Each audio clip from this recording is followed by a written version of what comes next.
What's up, Airsofters? I'm Robo Murray, and welcome back to another Robo Reviews. And this week, after doing a large general overview of my AEG last week, I'm going to be taking a closer, more in-depth look at my new PTS Centurion Arms CMR 12 and Griffin Armament M4 SD2 tactical compensator and mock suppressor accessories. Without further ado, let's go!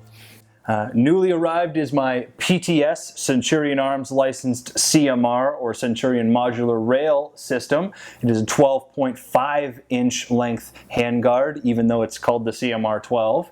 Now the cool thing about the CMR is that it's a direct attachment system, meaning you don't need to have rails or rail Picatinny sections to actually attach things to this rail system. There's actually screws intermittently where you can actually screw things directly to the rail system, which is similar to, say, Knight's Armament URX system.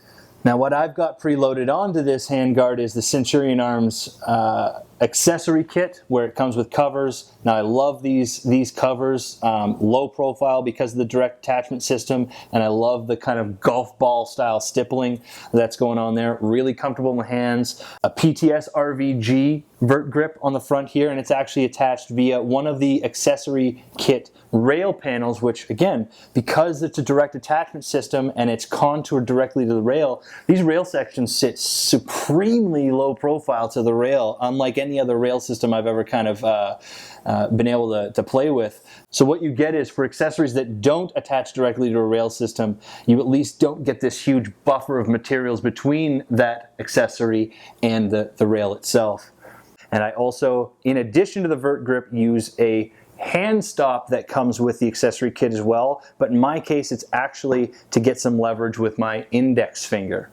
As I'd said, this is a 12.5 inch system, and it does have actually 4 pre-milled QD sling attachment points, which is quite nice, and attaches via the barrel nut in a free float setup, just via some tension screws at the bottom here. Again, common for anybody who's used a free float system like this. Now, positives and negatives. Well, positives, if you're looking for a free float rail system, super lightweight, this is it. I love the finish, fit and finish, because obviously its PTS is immaculate, quality is immaculate. You know, so if you're looking for something really low profile, like, you know, that's similar to the Noveski NSR system, the Knight's URX system, or any of the, you know, the other key mod or direct attachment systems out there, this is an awesome option. Slight downside, or the only negative I have found with this rail system, is the common size of screw that they're using. You know, both myself and my tech went through every single hex and Allen key that we had, and it didn't really fit any of the spots in these screws properly. So we actually had to end up using a torque screw head, which did a little bit of damage to the actual shape of the screw hole there, but still did the job. So, you know, if we could make those a little bit more commonly sized, that'd be great, but that's such a small negative to such a great item anyways. So, you know, just be aware of that you might have some problems with the sizing of the actual hardware there, but that's about it. The CMR 12 does come with a gas tube and gas block. Now, I'm not actually using mine only because it doesn't fit the outer barrel I'm using, but for those of you who do, it does come with its own low profile gas block, so you can fit it under that Riz. Now, I got the accessory kit to go along with the CMR 12. Most of those pieces are actually on the rail itself. Now, what I have in my hand here is actually an example of the Picatinny rail sections. These are the 2 long ones that I'm actually not using. I'm using the 2 short ones. And just to illustrate why these are cool, they're actually contoured so they fit directly low profile on the rail system itself. So that way, with the rail section, you're not getting a base and then the lip of the Picatinny, you're just getting the lip of the Picatinny, so it almost makes it so your accessories mate directly to the rail itself, even when they do require a Picatinny section.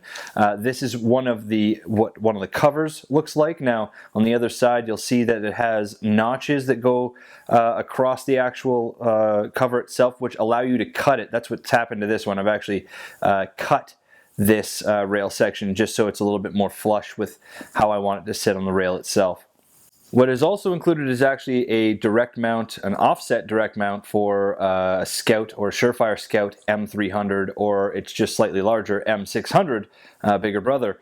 Now I don't use this on mine because I don't like my light in its current setup on this rail to be offset, or else I would be using this, but this is the direct attachment piece for your offset for mounting a light on the CMR.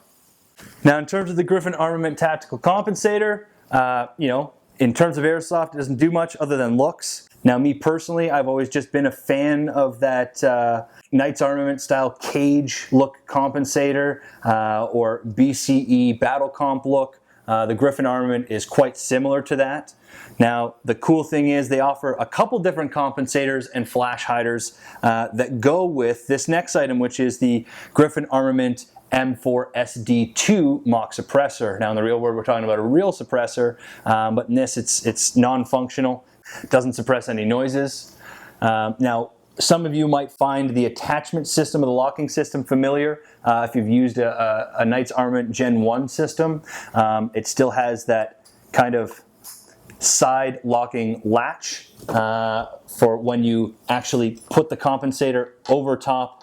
Sorry, when you actually put the suppressor over top of the compensator, this latch is going to lock onto this compensator, and I should say any A2 styled compensator, with one difference than over the CAC system, and that is how this locks in. There's a piece of spring steel here that actually slams down on this latch and doesn't let it move. Instead of, you know, in the Knights Armament system, it's this kind of sliding latch that locks this down. That had too many moving parts and it caused too much play. Once this thing is locked down, it's there. It's totally stuck. It's not going anywhere until you physically interrupt that connection and pull out this tab, and then it comes off just like easy. This suppressor does come in both dark earth like this and black. Downsides in terms of the suppressor, I can't really give you any. It's a mock suppressor. It's, you know, it doesn't do much other than for looks generally, and it does that job really well. What I will say is that it's one of the best, if not the best, locking or attached mock suppressors that I've used. And this is kind of big to say because I really like the Knights Armament Airsoft QDC, or the Gen 2 CAC mock suppressor. So I gotta say, you know, if you've got the cash and you splurge on a mock suppressor, grab the Griffin Armament one. It's totally awesome. Now, as for costs for all of these, the CMR 12 goes for $115 USD. Now, I highly recommend grabbing the accessory kit to go along with that, and that's an extra 40 bones. So you might as well consider it just $155 for the whole deal, and that's not bad for getting PTS quality. Now, the tactical compensator itself goes for $32 US denomination, and the mock suppressor goes for $40.